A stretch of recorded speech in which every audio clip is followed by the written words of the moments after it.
Hello everyone, today we are going to discuss the chapter number 6, that is general principles and processes of isolation of elements. इस chapter में हम discuss करेंगे कि elements को उनकी ओर से किस तरह से सेपरेट आउट किया जाता है. जो सारी processes that is use to separate the elements from the ore is termed as metallurgy. जो भी साइंटिफिक एंड टेक्नोलॉजिकल जो प्रोसेसेस यूज़ की जाती हैं मेटल को उसकी पर्टिकुलर ओर से एक्सट्रैक्ट करने के लिए, that is called as metallurgy. Metallurgy को डिस्कस करने से पहले हम डिस्कस करेंगे एग्जिस्टेंस ऑफ एलिमेंट्स. जो एलिमेंट्स हैं वो अर्थ क्रस्ट में जो दो टाइप की उनकी एग्जिस्टेंस पॉसिबल है, that is in native form and the second one is in combined form. Native means unreactive. जब एलिमेंट्स जो है हमारे पास जिनकी रिएक्टिविटी कम होती है वो क्या करेंगे, वो अर्थ क्रस्ट में एग्जिस्ट करेंगे इन द नेटिव फॉर्म.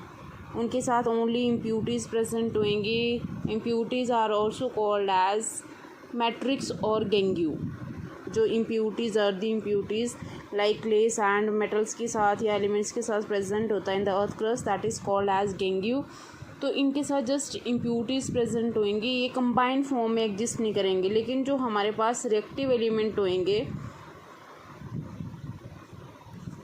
वो कभी भी नेटिव फॉर्म में एग्जिस्ट नहीं करेंगे बिकॉज उनकी रिएक्टिविटी ज़्यादा है. दैट्स वाई वो क्या करेंगे, वो हमेशा ही एग्जिस्ट करेंगे in the combined form.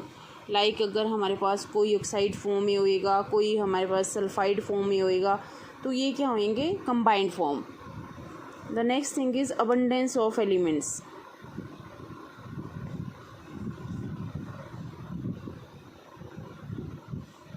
Earth crust में सबसे ज़्यादा अबंडेंट जो एलिमेंट प्रेजेंट है, most abundant, that is oxygen. The most abundant element is oxygen. 49.5% ये अर्थ क्रस्ट में एग्जिस्ट करता है. 49.5%. Second most abundant element is silicon. This is the second most abundant element. Exists in 27.7%. The third most abundant element is aluminium. That is the most abundant metal. Most abundant metal. Oxygen की हम बात करें that is a non metal, इसलिए अगर हम metal की बात करें तो एल्यूमिनियम होता है जो है सबसे मोस्ट अबंडेंट एलिमेंट, और उसके बाद iron. Rest of the element जो एग्जिस्ट करते हैं वो बहुत कम अमाउंट में, लाइक कैल्शियम 3.4%, जो सोडियम होएगा that exist in 2.6%. In this way the next concept is occurrence of metals.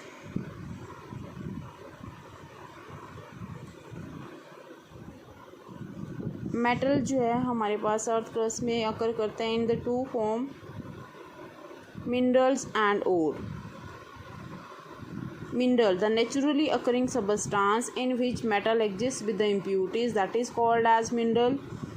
And the mineral in which the जो content of the metal is greater. ऐसा मिनरल जिसमें मेटल का content ज़्यादा होता है और उससे जो है इकोनॉमिकली उस मेटल को एक्सट्रैक्ट किया जाता है, that is called as an ore.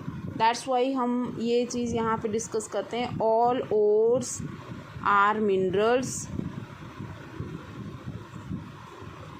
But all minerals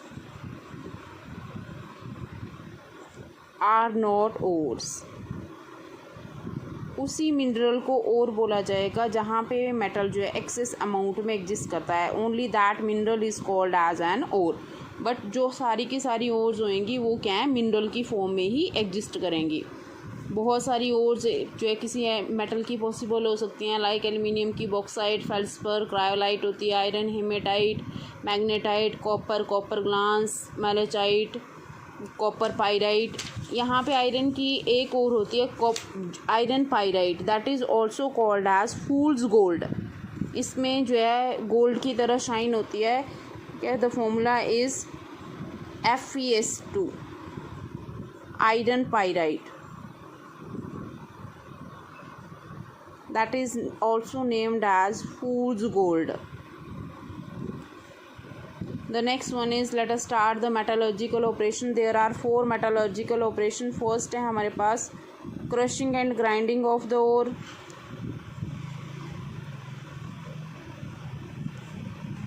Second one is concentration of the ore.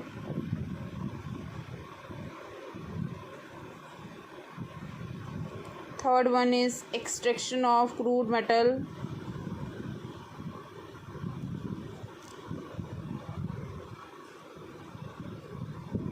From concentrated ore, and last one is the process of refining. In 4 processes से pass out करके जब metal हमारे पास आएगा तो end में that is in the purest form. तो first process हम start करेंगे. सबसे सिंपलेस्ट वन यही है हमारे पास, that is crushing and grinding. जो ओर्स होती है हमारे पास that exist in the big lumps, वो बड़े बड़े टुकड़ों में बड़े बड़े जो है चट्टानों की फॉर्म में एग्जिस्ट करती है. तो इनको पहले क्या किया जाता है, स्मॉल पीसीस में कन्वर्ट किया जाता है by the use of crusher and grinders, और that process is called as pulverisation, in which the crushing and grinding of the ore takes place. The process is called as pulverization. जब वो powdered form में convert हो जाती है फिर हम क्या करेंगे, उनमें क्या करेंगे, जो इम्प्यूरिटीज़ प्रेजेंट होंगी, रिमूवल ऑफ अर्दी इम्प्यूरिटीज़, जो इम्प्यूरिटीज़ प्रेजेंट होंगी उनको रिमूव किया जाएगा, and that process is called as concentration of the ore. Concentration of the ore जो प्रोसेस होती है वो एक मेथड के अकॉर्डिंग नहीं होती है, that depend upon the different methods. जैसे फर्स्ट आ गया simplest method is hand picking. जो ऐसी इम्प्यूरिटी जो हम लोगों को क्लियरली दिख रही हैं, थोड़ी सी और प्रेजेंट है, तो हम उससे जो है बाई हैंड क्या कर सकते हैं, उनको रिमूव कर सकते हैं. The second one is gravity separation. Gravity separation में क्या होएगा, ये डिपेंड करेगा on the specific gravities of the ores and impurities. जो हमारे पास ज़्यादा जिसकी ग्रेविटी होएगी वो नीचे सेटल डाउन करेगा, जिसकी ग्रेविटी कम होएगी वो उसको हम with the stream of water wash out कर देंगे. और ये 2 प्रोसेस से किया जाता है, that is hydraulic washing and Wilfley washing. क्या विफली वॉशिंग में जो है जो है टेबल होता है, विफली वॉशिंग टेबल होता है, उसमें डिफरेंट प्लेट्स होती हैं, उनको क्लीट्स बोला जाता है. पाउडर डोर को डाल के जो है with the stream of water उसको वॉश किया जाता है. जो इम्प्यूरिटीज़ होती हैं बीइंग लाइटर वो क्या हो जाती हैं, रिमूव्ड हो जाती हैं फ्रॉम द ओर.